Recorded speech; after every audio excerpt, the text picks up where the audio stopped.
Hey guys, what is up? In this video, we are going to show you how to link Streamlabs to your OBS. Now, this is a bit complicated, but I'm going to show you how to jumpstart this process.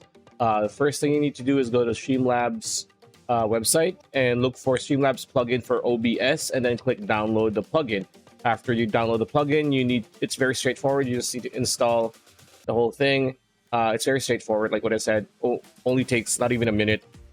After that, the first time you open your OBS, it's going to show you this pop-up. So what you want to do is click log in and get started like this, and you're going to be brought to this place where you log in. Let's use our Twitch, authorize,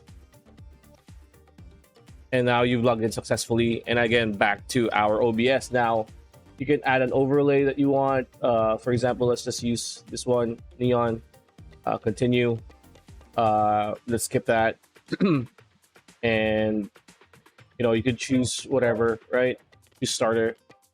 But as you can see here, you get to add an overlay, you get to add widgets, you get to add stream labels. You can use CloudBot, which you need to manage on streamlabs.com.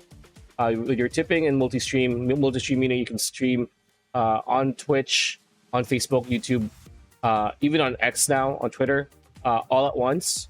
After that, you can just fix stuff here on OBS. As you can see, it is now integrated with your OBS studio. And yeah, that's pretty much it. That's a video. Hope you liked it. Like, comment, share, subscribe, ring that bell icon. We'll see you on the next one.